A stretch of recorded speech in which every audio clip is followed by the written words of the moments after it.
as it was at the start of the day. Yeah. So Okay, don't cool. worry about. There is League of Legends match of the day, by the way, coming up on your screen. Fire Rain stood in a bush. Banderas also stood in a bush. Now, Wait, this no isn't longer just my stood in the second bush. stream? Okay.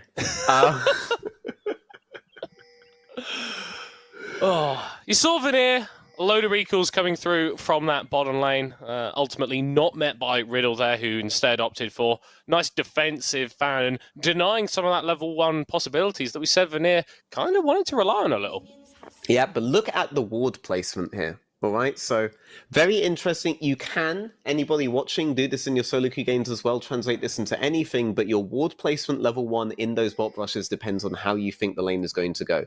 If you think you're going to win the early levels of the game, then you're going to ward more towards that mid or the enemy. Otherwise, if you think you're going to lose out, you're going to ward behind before you switch to sweeper. Why are you going to do this? Because you're expecting a Mumu to be in that bot back brush towards Lulu and Xayah. So given this, they are saying, Lulu and Xayah are saying, we don't expect to win out level 1. We actually expect Chrisberg to be very, very aggressive with touch and actually get wave control early. And that's why the wards are placed where they're placed there. So you can see a lot about how either side views the matchup. Now they get stuff from, well, you're supposed to react, but they get vision on the Amumu from that. They don't dodge it though, and it's turning into a 2v2, but Chrisberg's actually losing out on this. That is really rough, and I guess just not quite ticking over to level 2 there, or just the trades just not working out, unfortunately. Vanir's bot lane still have priority over the wave, and Reptile will be forced to play a little bit defensively. No flash, no cleanse on the Xayah, so a potential target until level 6. Yeah, the good thing about having the wave advantage level 1 that they did is that Lulu and Xayah ultimately can't just chase them through the massive amount of minions and take essentially another spell's worth of damage. But yeah, you're right, they didn't get the level 2.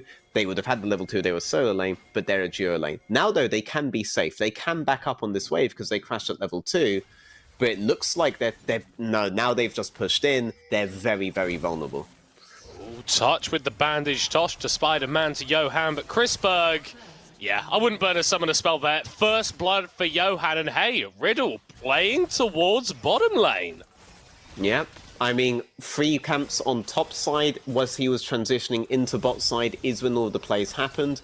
Really easy call there, right? You see that Vanir are playing aggressive to the wave as you're moving bot side, and you realize, okay, we transition into a bot side play. This is the exact kind of reactive play that you want to be doing as a jungler, even in your solo queue games, right? So he wasn't planning from level 1 onwards to free camp into bot clear, that into bot gank, I mean, that just happened because he saw the way that Vanir was playing and he reacted accordingly. Very good stuff so far from Riddle. They had a good read on how the lane was going to go early, and they had a good reaction to how Vanir ended up choosing to play it out. Vanir, on the other hand, though, they didn't really think as far ahead as Riddle were. They've been caught out. And I think it's such an interesting play to look at, because coming into the split, one of the questions that we had about Riddle is, okay, they've got this Korean mid-jungle duo. How are they going to communicate with the team? How are they going to integrate with the team? And then after like the first interview, you found out, oh, actually, Johan and Fire Rain just speak really good English. And you can see the different components of this Riddle roster coordinating to make that gank possible and to make it work. I would also argue in that instance, even if there was a language barrier, any decent bridge or ganking jungler should know, just from looking at that bot lane, that you skip camps and you gank here every single time. And I think that definitely should be praised, that Johan understands this aspect and reacts to that immediately, changes his direction immediately. Especially in the current meta, that kind of selfless jungling will go a long way. Chrisberg gets a crash in. There's no way that they can win 2v2 here, even though, you know, they have an advantage of sorts. That kill did go over to Johan. I'm fine with that, by the way. Just want to be completely clear. I think it's good the kill went over to Johan. You want to think about it. The most important spike on the map right now is Viego's first item spike. That will transfer to every lane. Right now, that's transferring to Proxy and transferring to mid. Proxy is going to flash towards the top side, and will actually get him away there. Very, very smart usage of the summoner spell, and Fire and Johan not quite able to catch out the Vi. Yep, nope, but right there you see the advantage that going back and getting a longsword and a sheen was able to do. That additional amount of AD on top of the sheen allows him to win any of these trades, force Ploxy out the jungle and start setting up for the other lanes. It's really good if your jungler's able to get early kills, because those first spikes get transferred to the entire map. So good for them. Xayah and Lulu will be useful no matter what. It's a good leveraging. Banderas here. You know, the new Jax is a phenomenal champion, by the way. I mean, I don't know if phenomenal... if you're against him, you probably don't agree with me on this, but the new Jax is a phenomenal champion. Well, phenomenal has many meanings and connotations, right? I think there's good phenomenal and there's bad phenomenal. I think all it means is very, very something, right? I mean, if I'm top lane, I ban him every game. But, like, the new things you can do with EWQ, the things you can do with new Zhonya's and, well, not new Zhonya's, but the things you can do with Zhonya's in the build now and all this, like, I think it's just a ridiculously brutal champion. Thus far, hasn't actually been played to, right? All of the action has been bot side. Seems to be fairly consistent. I don't know what the NLC players are doing, or the NLC top laners, but apparently they've made the rest of their team very mad every game. And here I'm not entirely sure what ignoring this lane goes in favor of. Right? Does it go in favor? Well, I mean, in this situation, it will go in favor of the Jax, because Lingui, mate, you have no HP. Yeah, definitely not a lot. And Banderas will solo kill him. That's going to feel very, very good, especially in a matchup like Fiora Jax, which can be so swingy. See, right here, that's also transferable to your solo queue games, guys. If you're half HP, don't walk up to the wave if you don't know where Jax is. You're just going to die. You're just going to die. I have no idea what the plan was there. Lingui thought Banderas had gone, but he went, surprise, I'm back. I mean, in those situations where Jax is off the map, he could be recalled, or he could just solo you if he stays there. I think your best bet is to not touch the wave recall and just TP back and accept the L. The best thing you actually want is for your jungler to help you out in that situation, escort the wave out. But, you know, as we've said, no NLC team likes their top laner, except for maybe Nord. Big fans of WoW, from what I've heard. Yeah. Game is definitely taking a little bit of time to get going. It's Riddle that have found the lion's share of the early kills. They found the lion's share of the early pressure as well. And Johan is going to be finding the enemy top laner in his own jungle. And Lingui does have a fair bit of chase down potential on the Fiora. Not enough to really threaten a kill onto Johan, but with Ploxy there to back him up, feels free to make aggressive moves in the enemy jungle. And now, go over and take the Herald. So this is an interesting invade solely because we don't see that so much. But what do we say about Riddle, right? Riddle like to blow open these games at these contests where they can leverage their massive amounts of utility, and Fire Rain is looking for an in. You see Reptile and Kiba also moving through the mid lane, and the committal of Riddle members towards the top side of the map is enough to force away Ploxy from the Herald. Intrigued that Riddle opt not to start up the objective themselves, instead just content to force Vanir away. Yeah, but, you know, if Vanir had decided to commit, Riddle were in a very good position again. A lot of the time, as always, due to Fire Rain, Vanir looks like they don't want to give up the Herald, though. They love their early advantage. Oh, that's a flash engage onto touch! And the Amumu can't contribute any of his CC to that fight. The knock up onto Johan as he goes over the Emperor's Divide, but Luca can slide and glide himself out of there. Riddle getting a kill. They should be able to pick Herald up as well. Yeah, but I mean, it's just very difficult to contest early neutral objectives against Riddle's composition, and I feel like that can be said of most games. Sure, their ADC is not normally in a super strong position in these opening phases, but Fire Rain always brings out something that is super useful in those contests, and again, just the pressure of that Lissandra on the flank forced Vanir away, gave Riddle control, and Vanir, they couldn't just say no because they don't really know what to do if they don't have an early lead, though arguably they don't know what to do if they have an early lead. So they go for it anyway, and they get summarily punished. Yeah, that's the thing that is worrying me. I'm seeing Vanir 10 minutes in with a 2k gold deficit. And whilst there were scaling options here, the Vanir that we've seen in weeks past, this is not a good sign. No, and you know what? Like, you want to go back to our analysis of the whole thing. We think about Riddle in terms of their contests around neutral objectives and how well they execute on those kinds of rotations and those kinds of team fights. We think about Vanir. That's also where they lose the game, right? There's always a Baron contest or a late Soul contest that they don't play properly, and in those scenarios is where they end up losing control that they had thus far. Here, Riddle are punishing them for that, right? They've identified it early on, and if they continue to identify it later, then it's not really good to see. It's not really a good situation for Vanir.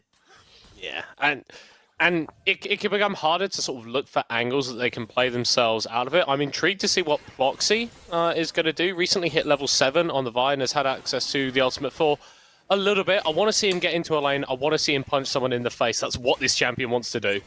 But if Vi does that, then Johan, who has 2 kills, who has gotten Divine Sunderer, will also be there.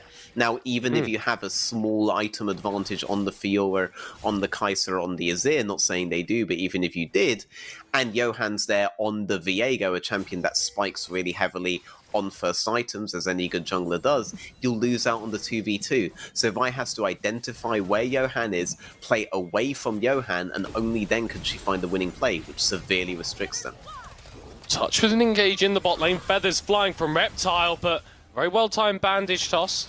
Locked him down, but ultimately Vanir aren't able to find the kill, and Johan isn't able to find anything else just yet. Charging up the stun into the double knock-up onto Chrisberg and touch, but Riddle not really finding damage access yet. Boxy Volt Breakering away. Luca also roaming down. Fire Rain is joining the party as well. Riddle, they're going to look for a dive?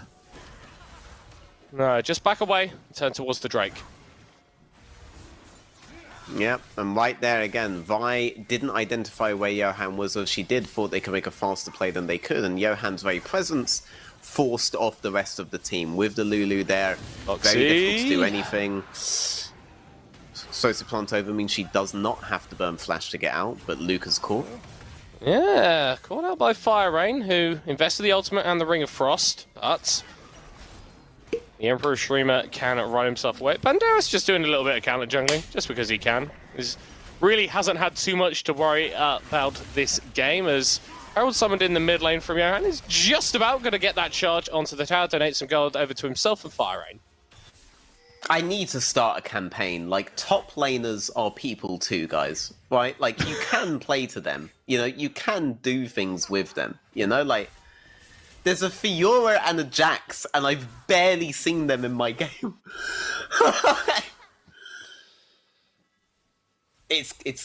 There's a point at which it's too many games in a row where the carry tops are just permanently Are we implying the existence of some sort of conspiracy, veteran? No. It's more like some form of discrimination, right? They just don't like any top laner, you know? I like you, Banderas. I like you, Lingui. Yeah, I mean, I appreciate them too. I appreciate both. I gave Banderas an MVP at one point, you know? I have top lane friends, you know? Like, I'm cool with top laners, you know? Alright, Banderas here. He's got his Divine Soda now, so mid and top lane and jungle with I don't have that top spike. lane friends. Oh, alright. Anyway, looking across the map, it's not looking great for Vanir at the moment. Only a minor lead for Riddle, and despite all of the attention towards the bot lane, Chrisberg has still got a pretty damn good CS lead on Reptile. I mean, he does, but in terms of gold, I mean, you're looking at like a wave, if you want to go to the analogy I was talking about before, and Xayah is going to be useful to the composition, crucially, irrespective of that kind of gold advantage, right? Or any kind, really.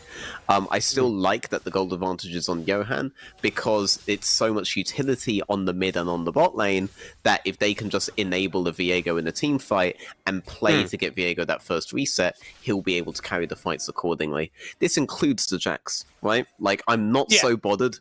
Like, honestly, I'm not that bothered that Jax has been left alone and they're not hard accelerating on him. Because Vanir will contest all these neutrals, and you will win them with this Viego setup. I also just want to, like, I really want to focus on this. I feel like, Bloxy's dead. Johan with another kill for himself. Fire Rain gonna get Luca low, but Johan is able to get over the wall just in time. Luca can dash back there with the shifting sands and get away. That's a couple of times that Riddle have looked at the Vanir mid lane. They haven't been able to take him out just yet, but yeah, another kill on Johan. This Viego is really starting to snowball. I mean, that was really good for what I wanted to emphasize, which is that I feel like Riddle is the only team that has honestly recognized, and this includes, like, Ruddy, and Ruddy think they're a smart team, right? But I feel like this is the only team that understands what you want from mid lane. And what you want from your mid lane right now is not just utility, but utility that can be transferred to the sides. And these guys are the only guys that are picking Lissandra, a champion that is buffed because Roa was changed into a quite frankly disgusting item and then coded into the game for no apparent reason.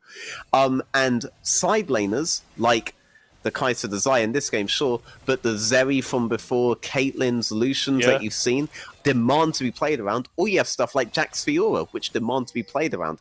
You want to be playing a midsection that can get priority, transfer it elsewhere, and has utility with it. Look at the state of jungle. You either have bridge champions that do too much damage, like Viego, or you have carry junglers like Kindred and stuff that you guys are banning. Udyr, champions like this. Lilia has come back in the LEC because Yike has a brain. And Riddle have that brain here too, right? Their mid-jungle is playing the things I think logically you should be wanting to do. Because yes, the game is about sides now. And this has paid dividends for them for so long. It's why they're 7-0. They're 7-0 because they're the team that's figured out midsection. All the lower tier teams don't even play their midsection, but Riddle play of their midsection and understand logically what you should be picking, given that that's what you want to be doing, right? Yeah, and until other teams catch up, they're going to dominate. And given that they are like a team that is able to play that so well, it reflects really interesting a lot of the golders. Hold on, Luca potentially caught the Crown of the Shattered Cream. Means he's not taken too much damage. Johan does get the stun with the Spectrum Maul chained into the Glacial Prison. That is a whole heaping of damage and a rampage kill for Johan. Touch and Lingui on the wrong side of the fight as Banderas and Johan are hunting them down. They're able to dash away, but with the leap strike, Banderas follows over the wall to counter-strike. Won't secure a stun as it's just a single kill for Riddle in that engage. Vanir were able to sneak away that dragon. They pay for it with a little bit of blood. Meanwhile, though, just getting a Herald charge on mid lane Inhib Tower at 18 minutes. I had a pre-level 30 game that looked like this. I mean, it's true. We were about to hit a minute 30 until Baron, and Vanir have no lead. This is the worst case scenario for them. The darkest timeline, potentially. Banderas can dash himself away. Luca going forward. No ultimate for the Azir, and yet nothing for the pressure applied in the bottom lane. Yeah, they might get a tower off of this, but a couple of resets and they're just going to go straight for topside. Viego doesn't feel the need to reset. Nobody is up there. Look at the vision coverage on topside here, by the way. Viego knows that he can go straight for this tower. He has Sheen procs. He can delete that tower.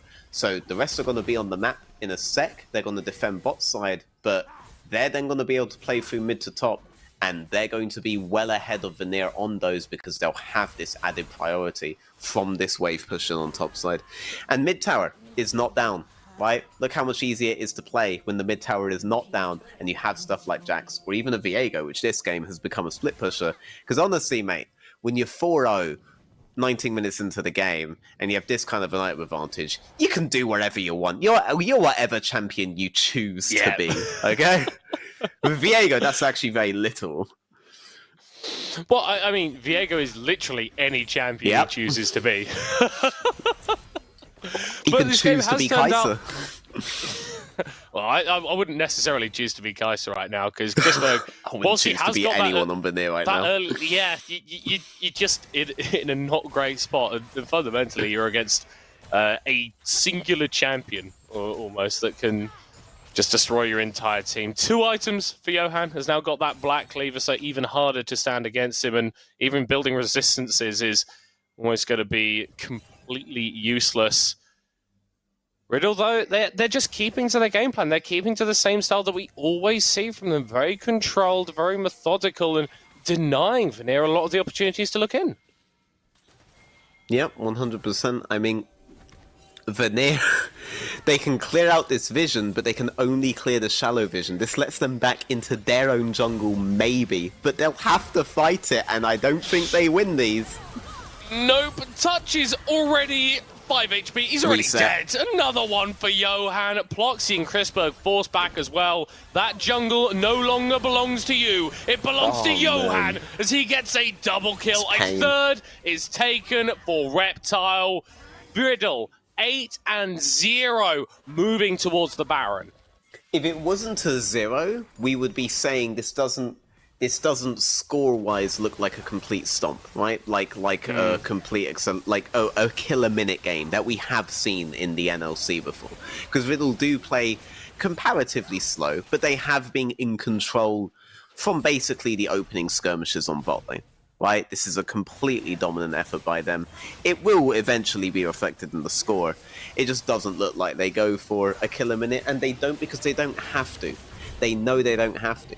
They just know Vanir can't do anything, and they know now that the game is essentially won. 21-minute Baron there. Lingui wants to find something. Yeah, and Banderas doesn't have any support for a little while. Grand Challenge is used. Lingui low on mana. Done is going to be avoided as Banderas jumps straight into the waiting arms of Ploxy, and Touch will get the kill. I feel like if Fiora got the kill there, that would feel more impactful, but as is, I mean, it's a reset. Mubu can get tier 2 boots off this, but they're going to need a lot more than that if they want to get back in. Yeah. I will say, though, removing the split-pushing Jax's Baron, that can matter, right? That can actually matter. If they want to set up a 4-1 with Jax on sides, Jax can't escort out a Baron wave on his own, so maybe you have to send the Viego for that instead, right? Maybe the Jax has to group or something like that. Or you can't do the 4-1 at all, and you go into like an old-school Fnatic 0-3-2 comp.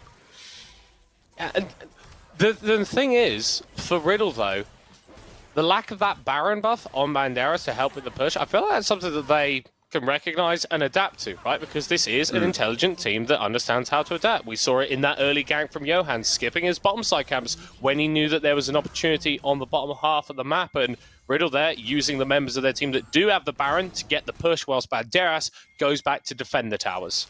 Yeah, I mean, this is just good play, to be honest. Like, it's just good League of Legends. Which is satisfying to see after some of the games that we've been watching today. Though definitely not to disparage the entertainment value of such games, but I do like seeing the kind of reactions that Riddle have had to changing map states this game. It's very interesting, and it does illustrate for me, when I contrast it with the rest, why they are in the lead. Banderas. Well, Second time that's happened, buddy. Maybe maybe relax a little bit. This is probably not a Banderas MVP game. I'll say that. I think it might be a Johan MVP game, if I'm being honest, veteran. I'm gonna be real. Like, I'm so tempted to just give it to the Lissandra. I'm not joking. But why would you do that? Why would you do that, veteran? Well, because the Lissandra's movements around the heralds and the neutrals on the early fights forced Vanir to be unable to do anything on the map. That was actually really big by the way that Lissandra's being active on all these. It hasn't turned into anything, but that's because Vanir just run away in fear every time. So I don't necessarily understate it, and I do think the fact that Fire Rain is consistently willing to pick a champion that basically neutralizes every mid lane pick and is able to exert such pressure around the map enables the rest of his team. So I am tempted to give it to him. Not to say that Johan hasn't had any impact in the game or something, just I do look at the game and think Fire Rain's had a huge impact too. And it's so intriguing to contrast a player like Fire Rain with someone like MNS, who was playing in the NLC last year, right? MNS, Korean import. It was all about the solo kill. This guy was all about aggression and making plays on his own that would 90% of the time work out because he was very, very good. Maybe closer to like 70, 80%, whatever. But Fire Rain, employing a very different style. He's much more team-oriented. He much more cares about getting advantages for the other players on his team, but he's still just as effective. Johan diving on to touch, and Ploxy trying to respond back onto the Viego, but the movement a little bit too slick, getting away from that Vault Breaker. I mean, this will trigger some people, but I think Fire Rain's a much better player, and I don't see any relation between him and M&S at all, except solely for the fact that they are Korean. And I mean, yeah, that's what we're sort of saying. It's a completely different playstyle and way of being good that they employ. Sure, yeah. I don't like to group all the Koreans together in this regard, partly because to me it's like, when I think about Fire Rain, I think of, for example, early Diplex, right? Yep. Who, oddly enough, is actually opposite M&S now on Cloud9, so there's still a link there. But he was a very heavy utility player who didn't necessarily try to trade on every single wave and try to out-mechanic everyone. But he was always there on the map when needed, even at a very, very young age. Because I remember he started playing when he was 16. He technically wasn't old enough to even be in the LEC or anything like that for a few more years. But he'd pick like Kled, Cho'Gath, these kinds of champs, and just Predator zoom to side lanes or to neutral objectives and basically be his team's engage and everything. And Fire Rain kind of reminds me of those early days there. And he's been very useful thus far with that. Obviously, Viego's stealing the show, and the way that Viego responded to early plays was really, really strong. But I do think there's something to be said for having that kind of presence. Either way, the mid jungle is the MVP this game. Right? They're good. Yeah. The mid jungle is the whole show, and it's a really, I love that it is, because it just brings the whole theme together. You know, of the day, which has been like gradually we've seen teams try to incorporate mid jungle more and more, and then Riddle just shows everyone how it's done. And it's really hard, honestly, to look at many teams in the NLC properly challenging them. Obviously, Nord are there at the top of the table alongside them, but aside from them on a good day, there are very few teams that I would say have a decent chance against Riddle. I mean, we were talking about maybe the playstyle difference that Vanir could have incorporated into this game would give them an edge somewhere. That's emphatically not been the case. Yeah, I mean, they just weren't ever able to get it off, and honestly, thinking about it, like, why would anyone think that they could, when the big thing that Riddle have always done is make it impossible to contest them on any of these neutrals, and that has been how Vanir's accelerated. Yes, they get priority in lane, they get pushing lanes, but... Fire Rain diving in with that Glacial Prison as Ploxy jumping onto Reptile, who's already killed the Vi! First kill of the engage going to Riddle, second kill going to them as well as Reptile goes into the sky just in time. That's 3 kills as in the river.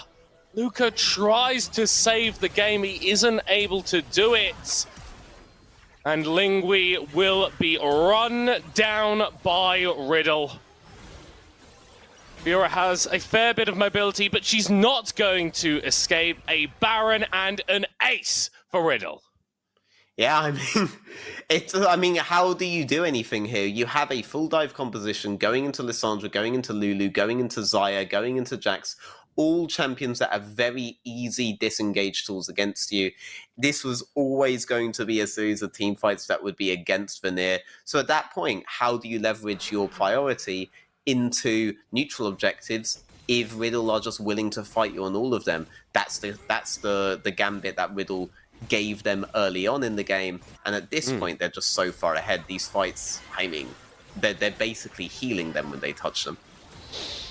It's been a little bit difficult to watch. Riddle, as well as the Baron they've got to themselves, they've stacked up a few Drakes too. They've got Mountain, a couple of Infernals. Those bonus stats are making these fights even harder for Vanir to fight into, and with the gold lead at 11k, it's just a matter of time, it feels like. Riddle do tend to take their time to close out their games, but it never feels like they're wasting time. It always feels like they're just waiting for an opportunity for an opponent to overextend, make a mistake, which they can then punish.